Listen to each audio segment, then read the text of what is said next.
Hi, I'm TALHA YASEEN, and in this video, we are going to do an IELTS listening practice test. At the end of the test, you will share your score in the comment box. Let's start. Now turn to Section 1. Section 1. You'll hear a man giving information to a group of new university students.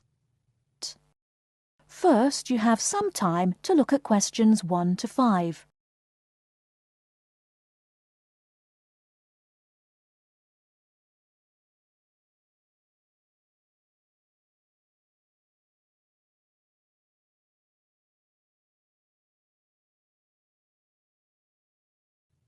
Good morning, University of Radstock students, and thank you for coming out today.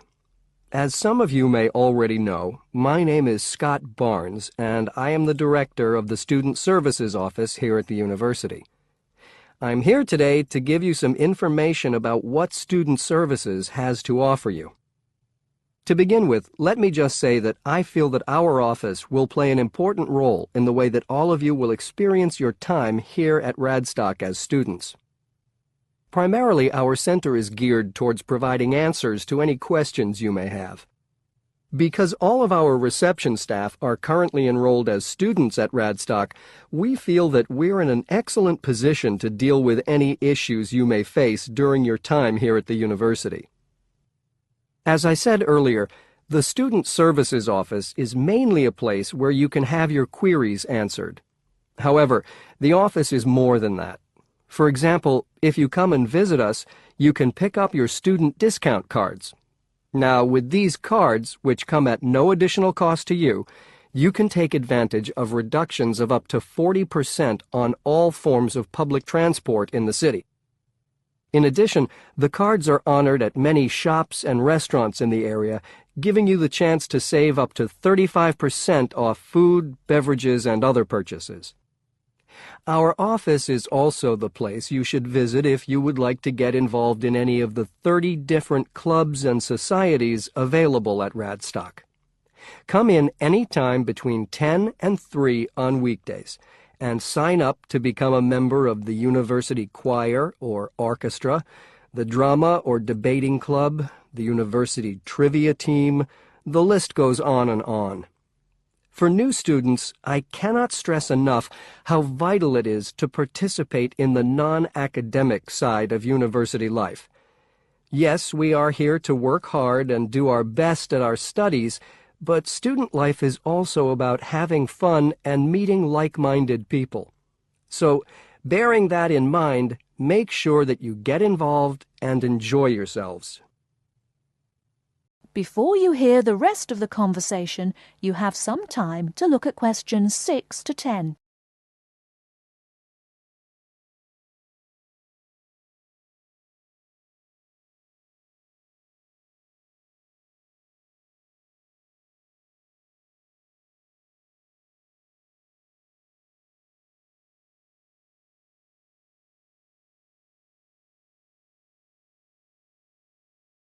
Now listen and answer questions 6 to 10.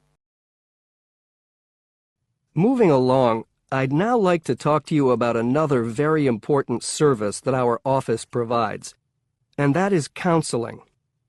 I'm sure that you are all well aware that there are times in life when things can go wrong and times can get tough. We all have to endure difficult experiences, and these difficulties can be emotional or physical. Whatever the case may be, talking with an experienced counselor can help you through the trying times. The counseling service here at Radstock is staffed by counselors who are qualified to help you deal with problems ranging from homesickness and loneliness to eating difficulties and life changes. To see a counselor, we recommend that you first visit our drop-in center. We run drop-in sessions on a daily basis from 9:30 a.m. to 2:30 p.m. And to reserve one of these sessions, you can telephone the counseling service on 121-5648-3907 on the day you wish to visit. Or If you prefer, you can come into the Student Services office any time after 8:30 a.m. and complete a booking form.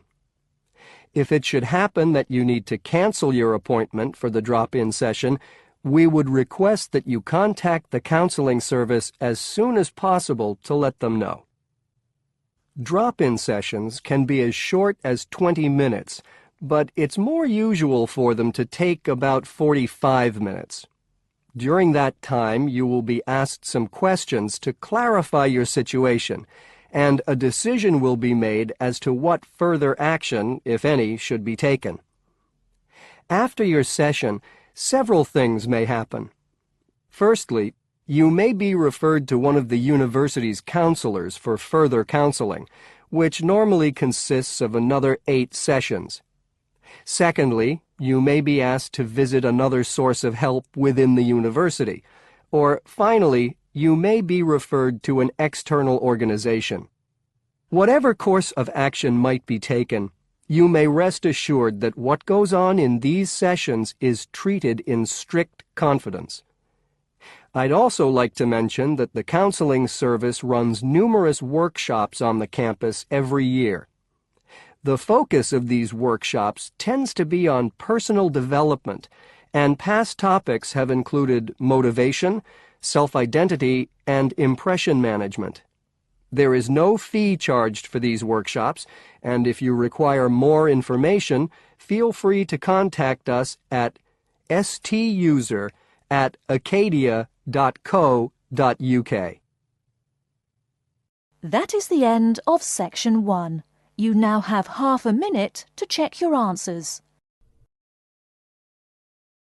Section 2. You will hear a media studies tutor giving a lecture about news sources.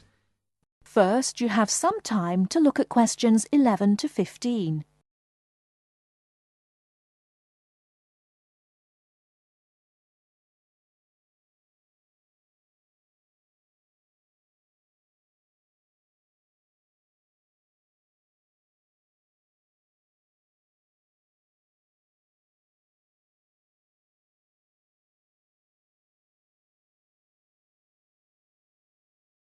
Now, listen carefully and answer questions 11 to 15. Okay, now many of you will have heard about the predicted death of newspapers, as people increasingly access the TV and the Internet for their news. Today, I want to look at the USA, which has very advanced news sources, to see if this is actually true. In the USA, the main news sources without doubt are TV, the Internet, and the press. That is, traditional newspapers. And although they are each surviving and growing, they are also changing. Obviously, TV news has been around for a while, and the early evening bulletins when people get in from work are very popular. I suppose we traditionally think of the morning newspaper arriving on our doorstep with the daily news. Interestingly, this is not borne out by the statistics, which show that readership in the U.S. is much higher when people have time to relax, when they're not working, especially on Sundays. The Internet is also a popular weekend activity, but shows no variation with weekday access. So people are using the different sources in different ways. Interestingly, local radio has been hit less by the grip of quite strong local newspapers than by the Internet, which is seen to offer a better regional service. But just because the Internet is seen as the new force in news media does not mean it is dominant. Television has, of course, been global for a while. But now technological changes, which have fueled the rise of online news, have also allowed newspapers to print and distribute editions across the world. In fact, Internet news, which is seen as the big competitor for traditional markets, does not offer that much variety. Often, the sources are the online versions of the newspapers, whereas television in order to offer something different, has had to come up with a much more mixed bag of reporting, from hard news to light reports on celebrity events. Another issue is reliability.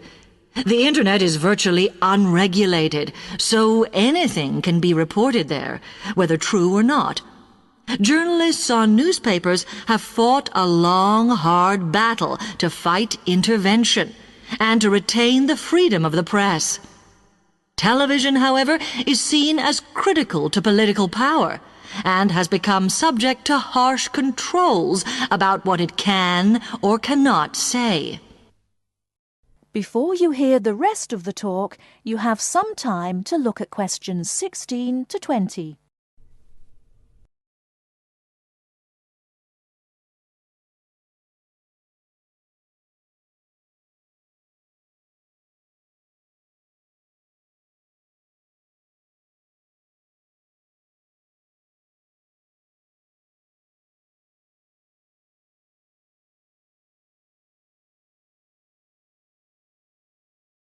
Now listen and answer questions 16 to 20. Now, one very critical factor in keeping newspapers alive and well in the USA has been their approach to advertising. Obviously, newspapers are heavily dependent on advertising revenue, and they have become more and more imaginative in what they offer, in order to make sure that advertisers use them and not other news sources. This has meant that, contrary to popular belief, newspapers now have a significantly higher profit margin than the rest of American industry. So, how have they managed to raise advertising revenue in this way? Well, they have put a lot of effort into developing and maintaining a very strong association with the retail trade.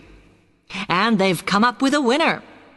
A critical tool in their sales plan has been suggesting that the adverts they run can have vouchers.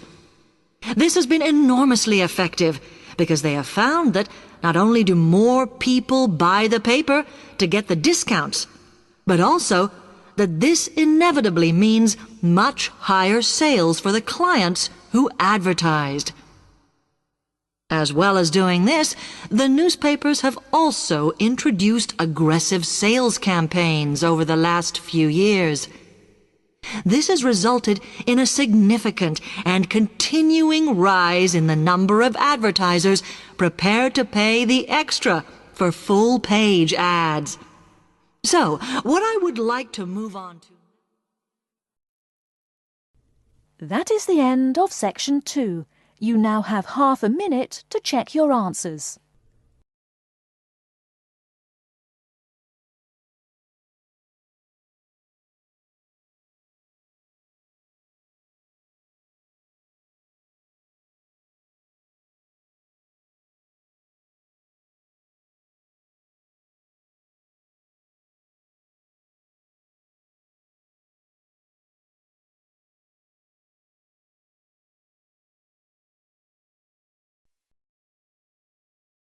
Now turns to Part 3. Part 3. You are going to hear a conversation between an interviewer and a professor. First, you have some time to look at questions 21 to 26.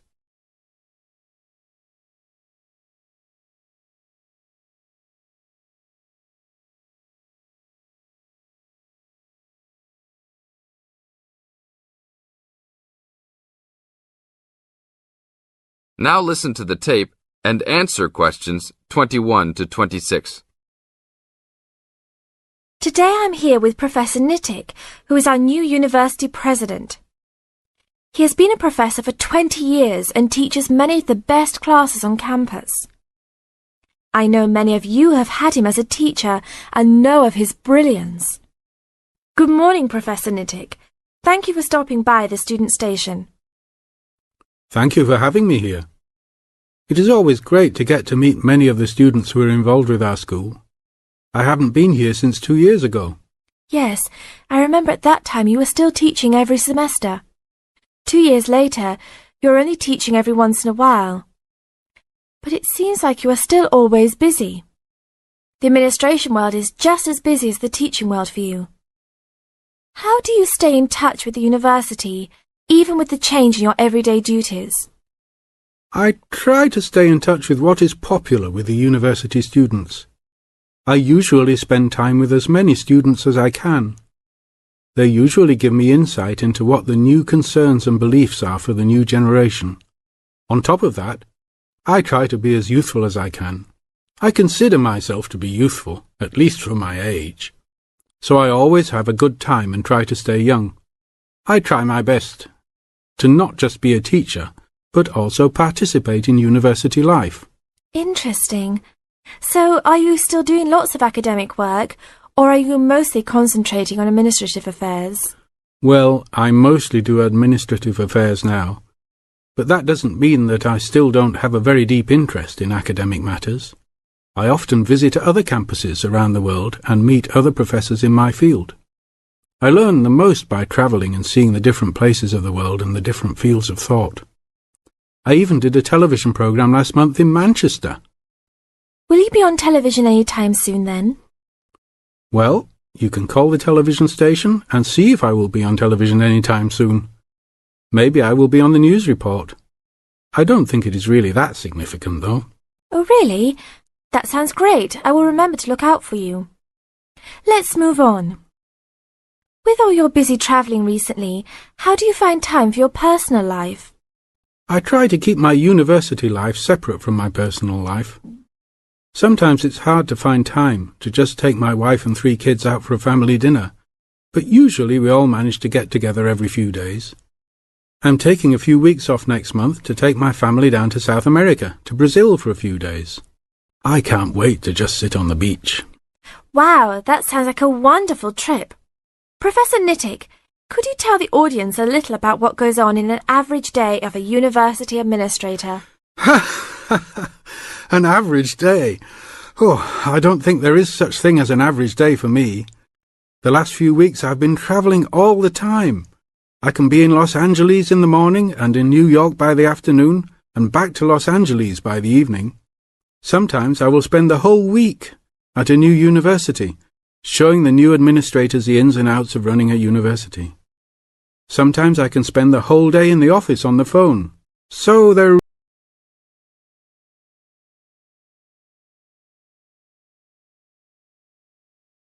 Now listen to the tape and answer questions 27 to 30. Well, I guess I can sum it up for them. You are a busy man. That is probably a good description. So, are there any immediate plans for the coming few weeks? Well, I'm in Los Angeles for the next 2 days, and then I fly to Colorado to meet a new prospective professor for our university. I will be in Colorado for about a week. Then I go to Japan for the next 10 days to meet with our university branch in Japan about record sales there. After that, I return to Los Angeles for a week, just in time for the graduation of the class of 2001. There you have it, my next month's schedule. Thank you very much, Professor Nittick. I always enjoy having you on our show. We hope to have you back on our show next time.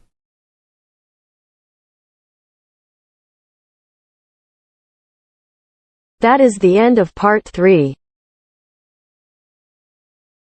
You now have half a minute to check your answers.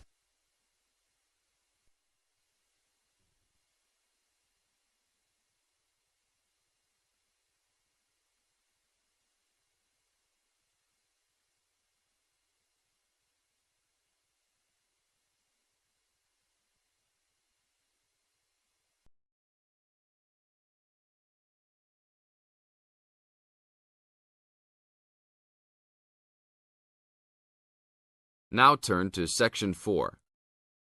Section 4. You are going to hear a lecture. First, you have some time to look at questions 31 to 40.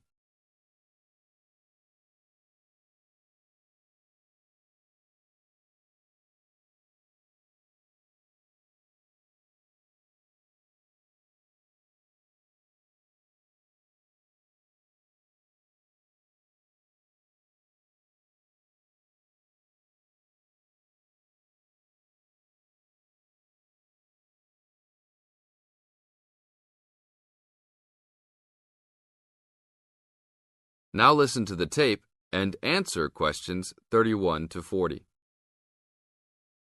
I'd like to introduce Rebecca Bramwell, an artist and illustrator who has come along today to talk to you all about getting your first job or commission as an artist.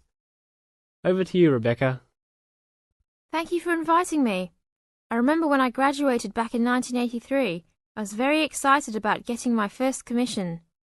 My degree was in fine art, and I'd worked long and hard to get it. I was an enthusiastic student, and I never found it difficult to find the incentive to paint. I think as a student, you're pushed along by fellow students and tutors, and the driving force is there. However, when you leave college, you find yourself saying things like, "I'll have one more cup of coffee, and then I'll sit down to work." I hate to admit it, but I say it myself. Suddenly, it isn't finding the inspiration or getting the right paper that's a problem. It's you. In my view, there are a number of reasons why this happens. It's a real challenge making a decent living as a new artist. You have to find a market for your work. Often you work freelance and need to take samples or portfolios of your work from place to place. These experiences are common to a lot of professional people. But artists also have to bare their souls to the world in a way. More than anything, they want praise. If people don't like what they create, then it can be a very emotional and upsetting experience hearing them say this. I began to realize that these problems were preventing me from having a career in art, and so I decided to experiment. I was a painter, but I started to dabble in illustration, drawing pictures for books, cards, and this offered me the opportunity to become more emotionally detached from my work. I was no longer producing images from the heart, but developing images for a specified subject, taking a more practical approach. I began to develop a collection of my illustrations which I put into a portfolio and started to carry around with me to show prospective clients and employers. But it was still tricky because publishers, for example, want to know that your drawings will reproduce well in a book.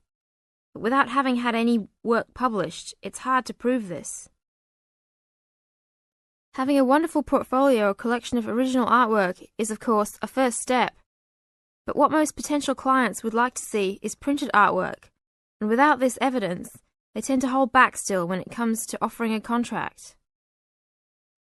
Well, I overcame this problem in two ways, and I suppose this is my advice to you on preparing your portfolio of your best work.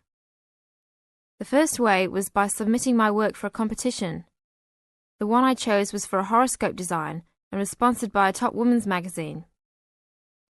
There are a few of these competitions each year, and they offer new illustrators an opportunity to showcase their work. The other approach I took was to design and print some mock-up pages of a book.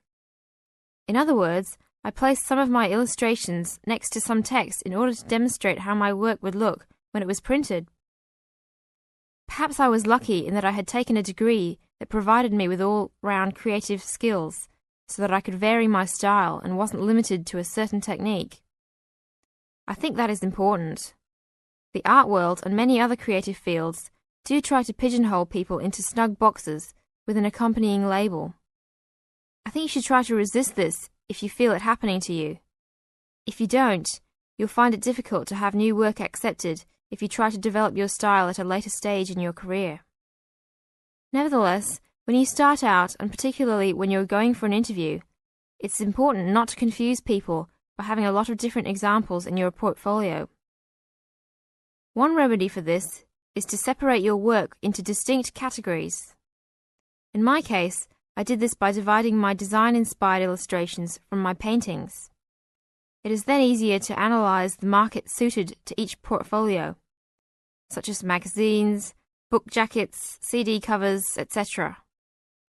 Working under two names is also useful, as it clarifies the different approaches and offers a distinction between them. I think it's been hard for artists to be recognized in anything other than the pigeonholes that they have been placed in. Luckily, these barriers are slowly being demolished. This is the end of Section 4.